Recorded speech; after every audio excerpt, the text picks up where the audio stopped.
Ay mga Kalingap, magandang hapon po. Ito po si Kalingap Alvin at today po ay bisitahin natin si Totoy at nakakamiss na po yung batang ito at hindi na po natin napupuntahan. Pupuntahan po natin ngayon. Sana. Ito na po mga Kalingap si Totoy. Hello Totoy. Kamusta? Ayos lang po. Ayos lang? Oo, microphone. May microphone tayo. Oo, microphone. Yan. Nag-aaral ka? Apa. Nag-aaral si Totoy. Nasaan yung gamit mo? Yan po. May assignment ka? Meron lang po. Meron. Patingin nga yung mga ano mo. Baka di ka nagsusulat sa school. Titignan ko yung mga sulat mo sa school. Ayan. At magandang hapon, Nay. Ito po si Nanay Paring po. Paring Amparo. Siya po yung nag-aalaga kay Totoy. Na-vlog po siya ni, tinutulungan siya ni Kalingap Ruel. Ni Ruel Malalag. Ayan po. Okay na po kaya, no? At nahiya si nanay magpakita.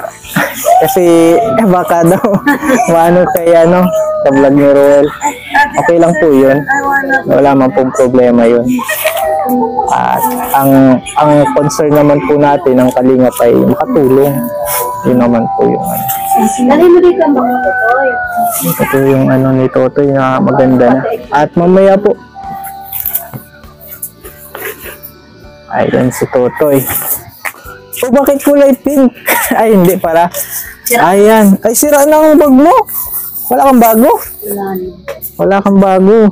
Sira na yung bag mo. Oh, may sapatos ka? Meron. Meron? Masikip pa daw. Masikip na daw yung sapatos mo. At walang sulat. Ito may Ayan po. Grade nga siya? 1. Grade 1. Ayan po, may na siya, Tinuturoan nga namin. Sulat-sulat. Salamat po kay Nanay Amparo. Ayan po ay Mga basahin na pakita mo kay. Nasaan yung pangalan mo? Nagkakasulat ka na ng pangalan? Pamplona. Sa Bangos. Anong apelido mo? Pamplona. Adi yung ni apelido ni yung nanay? Oh, si mama mo? Sa Batangas po. Batangas. Si papa mo wala na, hindi na makakalabas yun. Wala na po, din daw po makakalabas si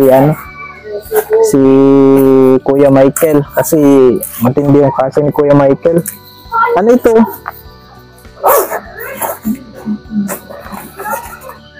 Ay, kukundi na lang ang color mo. Kukundi na lang mga Kalingap yun. Sabali, pagbalik, kami na lang mabili. Ayan, medyo matagal kaming hindi dito. Nakadalaw, mga Kalingap. Ayan po. May papel pa naman si Totoy. Makapal pa, kulay puti pati, Pag kulay puti. Galing mo kanino? Ay, kay ma'am mo. Ibigyan ka ng ma'am mo. Yung yung palaro nila nung Teacher's Day. Kumbaga nanalo ka. Anong pinanalunan mo ng Teacher's Day? Hindi nakapasok. Ay, hindi ka nakapasok. Sipon, may lagnat. Kamusta ang pag-aaral mo? Ayos lang pa. Ayos lang, binata ka na. Itayo nga. Tignan ko, nagtangkad ka na. Parang dati. Pero Okay ka man dito? Opo. Ang daming pagkain, lagi kang busog? Opo. Lagi kang busog. At po. Ayan, at parang nagawa ka ba dun sa Parang isa lang yung nakita ko, Totoy, May drawing. May mga drawing. Ayan, S. Puro mga lettering. Wala naman sila masyado sa papel. Nandiyan may test paper siya. Tingnan po natin yung Worksheet. Wala pong masyado sa notebook. Paper, no? Nabasa, Totoy, Parang basa yung gamit mo. Saka yung basa po yan. Ano to? Yung envelope mo. May laruan. Ayun. Papalitan ko na nga yung notebook niya. Kasi ba, karapatan din naman ni Rambo na Kasi hindi na yan dapat. makilala na. Opo. Keto 12. 8-12. Yan po ang cameraman po natin si Mamuena. Ayan sa papel. Dami din sa papel, oh. So, pakita. Marunong ka na magpangalan, ano? Ayan. Si Totoy, mga kalingap. Limuel. Limuel ka pala, no? Limuel, ang pangalan pala ni Totoy ay hindi Totoy. Limuel. Pamplona. Pamplona yung gamit niya po. Pinanasaan niyo ba siya? Hindi na siya kinukontak ng nanay niya po, ano? Wala nang ano. Buti na lang po andyan si Nanay Amparo na kahit hindi ka mag-anak, kamag-anak niyo po ito o anong ano niyo po? Kung isipin malayo niyo. Malayo na. Kasi ang ama niyan, anak nung asawa nung pinsan ko. Malayo na po talaga, no? Pero buti po at inanong niyo po.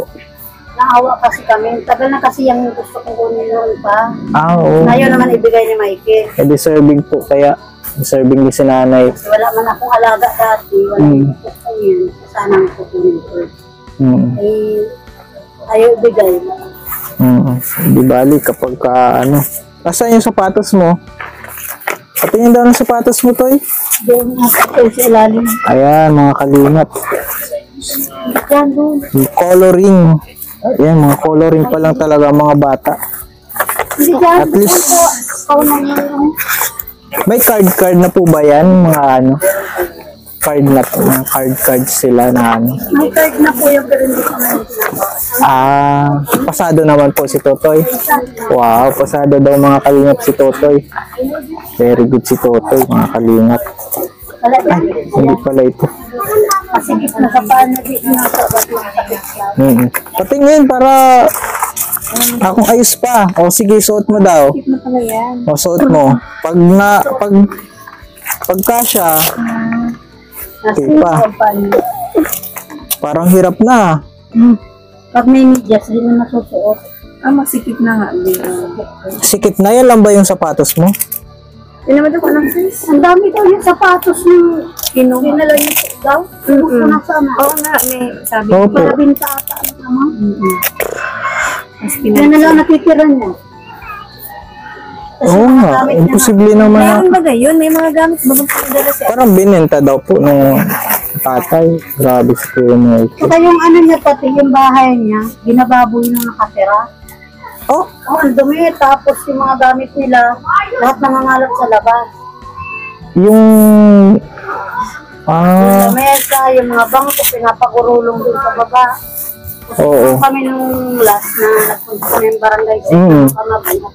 Fiesta. Nagluto ako doon sa anak ko, sa kapatid ko. Lahat Binababoy. lahat ng gamit. Binababoy daw po. Dapat, pag naglakas ito, kalain, di ba? Hindi, ano po namin. Titingnan po namin kung ano. Pero okay naman po kayo dito. Pero pupuntahan namin para pangaralan. Para kung anong ano. Hindi kasi sabi mo, ang barangay din nga mismo nagsabi sa akin na kung saan daw yun ang galing, papauwi nila. Kasi Ay, oo. nakakaanong masyado sa barangay. Nakakaperwisyo. Yung pagbalik namin to, ma'am, anong pwede nating bilhin? Bag ano? Bag kasi medyo sira na po yung bag niya. Tapos, binigay ko sa kanya, oo. Mabigat mabigat yung nilalagay mo. papalitan ako kasi ang notebook niya na K-12 daw po. KT12. Tapos ito, masikip na ano to eh. Ano? Itong notebook. Ano mo na lang ito, itago mo na lang ito. Sa grade 1. 5 lang sa grade 1. Tsaka notebook ko ano? Kasi sinabi ni ma'am, Tsaka mahilig Crayola. siya sulat, mahilig mag drawing. Kumbaga yan. Tsaka Crayola. Tsaka mabigay ako na yun ng ano, ng pera kay Putoy. Pero kayo na din ang mag-budget kasi hindi naman yan eh.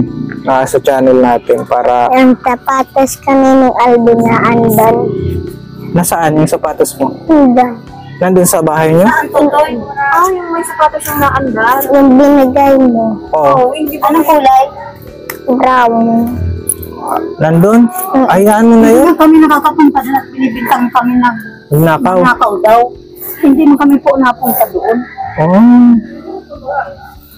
O ito na para sa ano, para may baon-baon. Nay, kasi madami ka ding pinapaaral. Tapos para dagdag tulong natin ano. Salamat. Salamat sa Ninong Alvin. Pagbalik namin, mabili kami ng sapatos. Tsaka bag mo, tsaka notebook, ha? Opo. Lagi kang makikinig sa teacher, ha? Huwag kang mapasaway. Baka nagpapasaway ka kay ma'am. Ayun, may Binigay mo ma'am dyan ito. yung iniwan mo noon dati. Binili ko lahat ng uniform niya kaya magagawin niya. Ay, talaga po. Bago yung uniform niya. Oh, very good. Tatlong short, tatlong t-shirt, saka isang coat. Yan. At punta, Bibilang ko naman sa chinelas kasi maano. pupuntahan po namin yung kabahay ko sana para kinatutoy ha ngayon. Para Kayo po. check namin kung anong itsura na nun. Sige to, pakabait ka lang ha. Opo. Mag-bless ka ulit. Oh, God bless. Oo. Kabait ka. Dapat meron kang star. Nasaan ang star mo? Walang star? Wala nang alaw, Oo. check mo talaga. Kasi dati binibigyan ka lagi ni papa mo ng star eh. Ibang star yun eh. Na-star ang paningin. Mabuti na lang nakulong na. Ay, dito hindi sige. man. Napapalo ko minsan kasi makulit. Oo. Kung may nakakayaya. Normal. Na siya dati tulogin. At siguro nag-recover ng katawan doon. Ngayon naman wala. Nagpakulitan ang kumalit. Oh, magpakabait ka, huwag masyadong makulit, makikinig kay kay Nanay Amparo, ha? Nanay mo na din 'yan. At kinukup ka. At sige na, pupunta namin yung i-check namin. God bless, ha, pakabait ka. Ayan. Dahil ko ng birthdayan. Salamat. Salamat din po, Nay, ha? God bless po. Ito po mga kalingap na okay naman po yung kalagayan ni Totoy dito, pero yung bahay daw po ay papabayaan daw po nung gumagamit, mga kalingap. Check po natin kung anong itsura ng bahay, mga kalingap. Paano po yung alaga nyo? Dadalawa na lang? Ano po, nandun po yung tatlo. Bakit po nandun? Inampon? Sanay po yun dun eh, kay Kuya Glenn. Inampon na? Hindi po, napunta lang po yun doon kay Kuya Glenn, yung midwife po baga. Tinutulungan mo po kapag nag-i-school lang ba. Binibigyan-bigyan mo po ng mga bako. Para nasanay na. Parang mga ano na yun, mga dalaga na yun. Mabait naman po sa Kuya Glenn. Oo. Midwife naman po kasi yun. Oo. Ay naawa din po sa mga bata. Kaya tinulong-tulungan. Yun ay, kailangan lagi lang kayong malinis dito. Yung nga po ano sa akin ni Kuya. Tapos, yung mga, ito nga po ang inaano nga ni Kuya, buti nga daw dito, ano na daw po sila ng nyug. Simula nung dumating kami rito. Meron na daw nyug. Hindi na daw po siya nakakapagkawit daw po ng nyug. Nung simula daw po sila may kill. At ang inaano ni Kuya, yung mga kapatid ko may kill. Ano lang kayo, Nay, maglinis-linis lang. Importante. Ay, ko nga po, sabi ko, kung may sundang, gagamasan ko. Matanong po ako sa mga kulay yun. Kahit ano mo na, Nay, yung paligid, kagaya nito, Nay, parang basurahan na to. Lahat po ng kalat, nandito, nakakalat to. Alin po ako yan, nag-ano nga Oh. lang po ako. Paano po yung makakakita nito? Hindi yun na lang, Nay, linis-linis na muna, ha? At yun lang naman yung ano ko. Ano ko din ang puluswa din po malinis din nila. Para din mo po sa amin. Oo, para makita na maganda kayong namamahay, ano? Yun na po.